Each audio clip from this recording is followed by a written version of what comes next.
Hello and good morning to you. Today I'm at the Disney Hollywood Studios here at Walt Disney World, just inside the entrance. It's a lovely day, warm, partly cloudy, lots of people about and lots going on.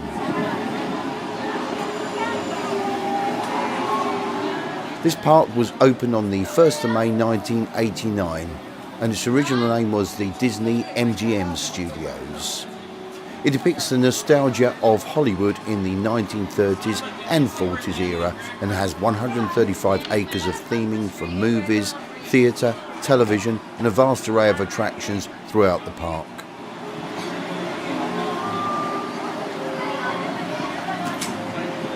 At the moment things look very calm, but very shortly we're about to be invaded by stormtroopers that will be marching through along Hollywood Boulevard.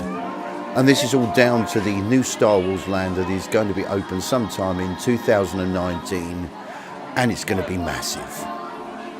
In the meantime, they're giving everyone a taste of what the future holds. And troops from the finalizer. Landing in quadrant 52589. Prepare to embark.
Attention. We'll see you again. Advance.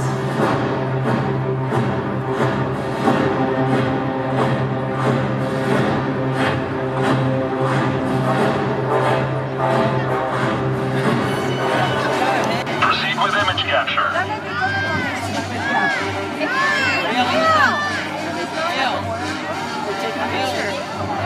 That is affirmative.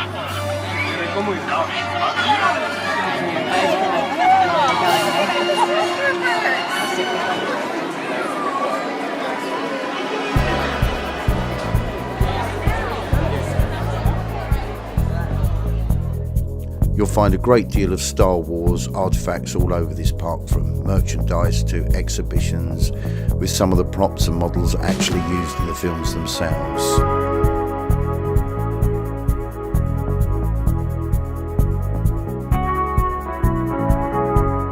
I've also seen a similar type of exhibition at the original Disneyland park in California, with a different lot of things on show.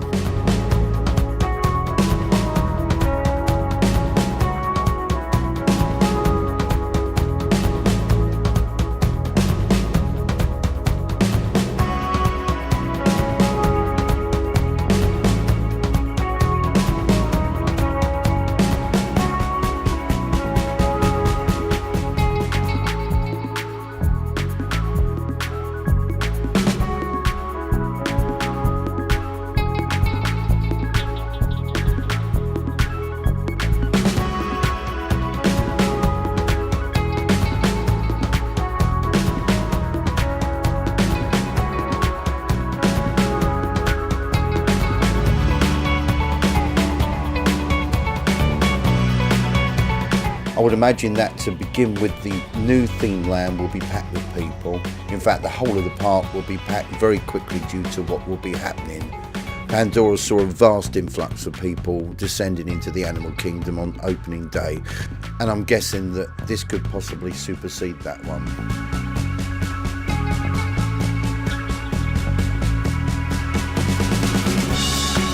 Whether you're a Star Wars fan or not, I don't think it will matter, as I've heard that this is going to be phenomenal. And it's all designed to make you feel like you're not just on a filming set, but you're actually within the movie.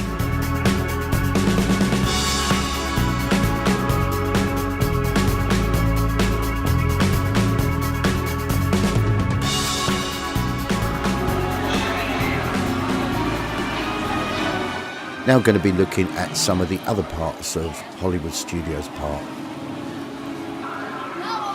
Notice all the palm trees that are quite famous for adorning the streets in and around the Hollywood areas.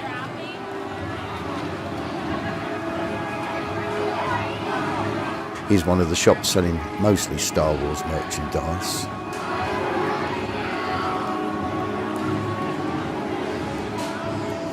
That tall red building at the end is the Twilight Zone Tower of Terror ride, as well as lots of special effects into another dimension. Along the way they'll also lift you up 13 stories in an elevator and then drop you.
Cinemas and theatres, many look like this in times gone by. Very eye-catching.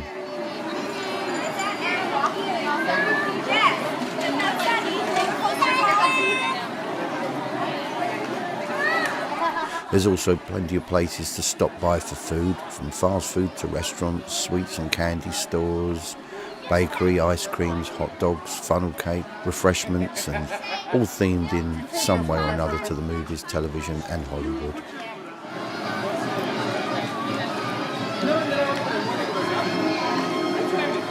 This is the TCL Chinese Theatre.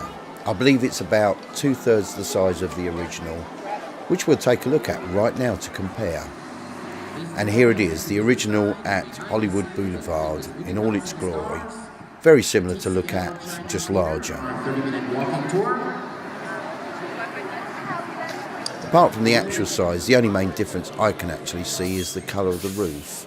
It's lighter, whereas the Disney version here is a great deal darker.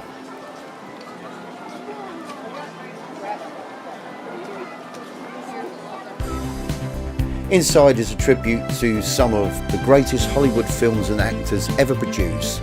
It's actually a slow-moving ride that has large capacity vehicles which travel through the sights and sounds of the big screen, and your narrator is the person that operates each car. Here they start off with the world of Busby Berkeley back in the days when they had formation swimmers producing spectacular kaleidoscope effects from above. Here's a famous scene with Gene Kelly from Singing in the Rain. Apparently water didn't show up on film, so they ended up using diluted milk. Everyone remembers the rooftops of London, which was filled with chimney sweeps and starred Julie Andrews and Dick Van Dyke, and was one of what Walt Disney himself might describe his greatest achievements.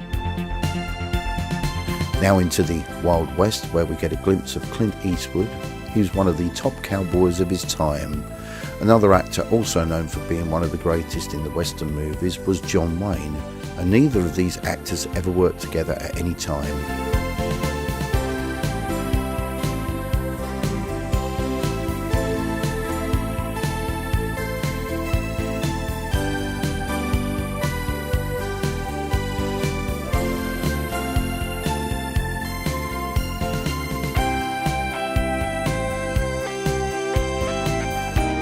We all remember that famous scene starring Humphrey Bogart and Ingrid Bergman in Casablanca.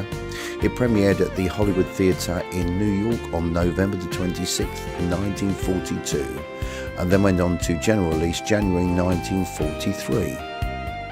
One of the first scenes from Oz itself, when everything turned from black and white into Technicolor. And here is the scene where a really scary witch makes her first appearance.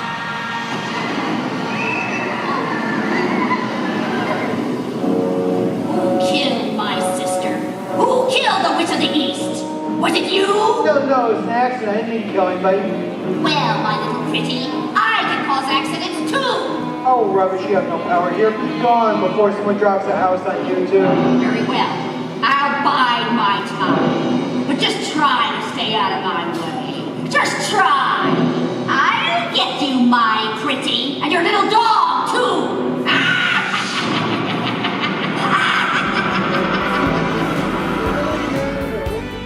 Another great scene here with Dorothy and her friends on their way to see the wizard at the Emerald City.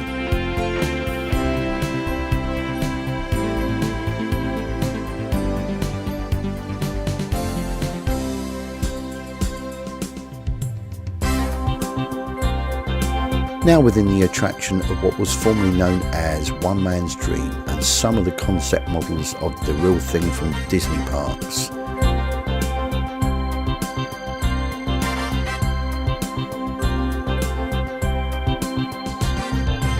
This is a representation of Walt's desk and how it would have looked in his office.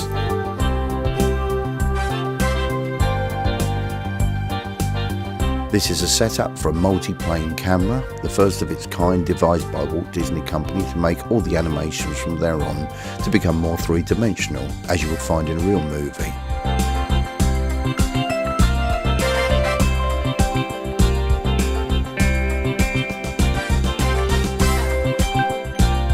This is a wonderful model of the original Sleeping Beauty castle at Disneyland.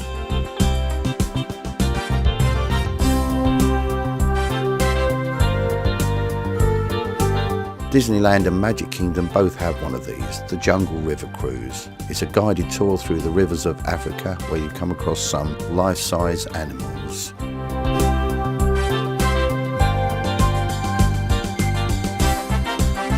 Tomorrowland at Disneyland is still the home to this icon, the Moonliner rocket.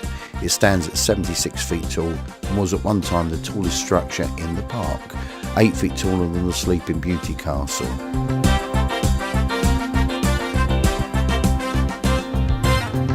When Walt made the piece of film about the new Florida project, it all looked pretty much like this setup. With 43 square miles of land, the possibilities were endless and still are. He spoke of a new Disneyland-style theme park, only bigger, but his main project at that time was Epcot. And although there is a very successful park with the same name, the concept of this one was a fair bit different than what we see now.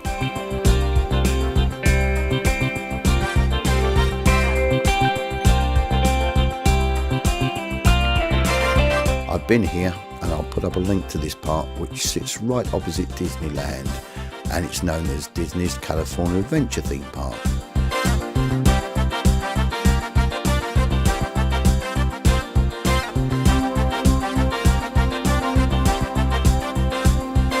The iconic centerpiece for the Animal Kingdom is this, the Tree of Life. It might resemble the entrance to the park we are in right now, but it's actually another model from the California Adventure theme park. And here's another shot of the whole section from above.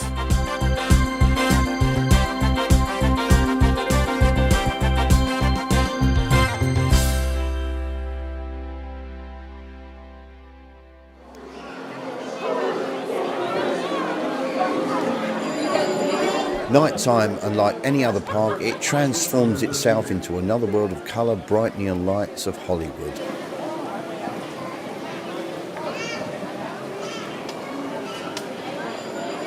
The thing about most of the parks in Disney is that no matter what time of the year you choose or are able to visit, they won't disappoint in as much as they never close and are open morning, noon and night time. You feel that you get your money's worth each time you visit. Attractions are still open together with gift shops, restaurants, fast food and refreshments, and not forgetting the finale spectacular such as fireworks and the phantasmic show right at the end, which rounds off the full day here. The blue building at the end is the Twilight Zone Tower of Terror. It stands at 199 feet with a lift drop of 130 feet. It has a corridor scene, fifth dimension scene and a drop sequence. And like most rides and attractions, you'll find a relevant gift shop at the ride exit. There's also special events happening throughout the year, and Christmas is its most popular time, where all the streets are decorated for the festive season.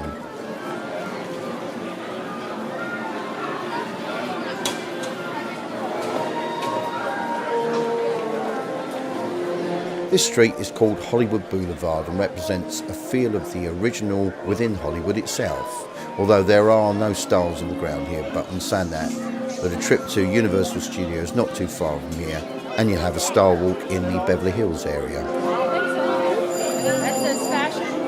I suppose that this is the equivalent of Main Street in the Magic Kingdom. Not as big, but a similarity in as much as it's virtually the first themed area you encounter when you enter, and it has ornate shops either side of the street.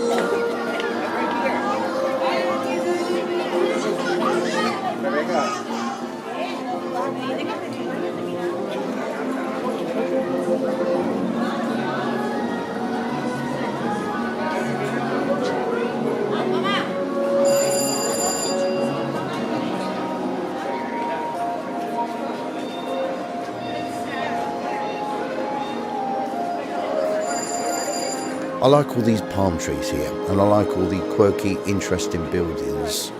I'm not sure about that bell that keeps sounding though.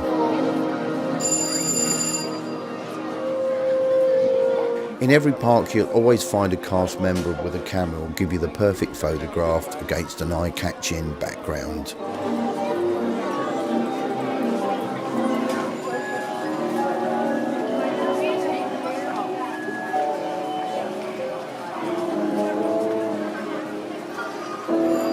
Well, that's it for today. I'll upload some more from this park sometime, but in the meantime, thanks very much for watching. Don't forget to subscribe and hit that like button.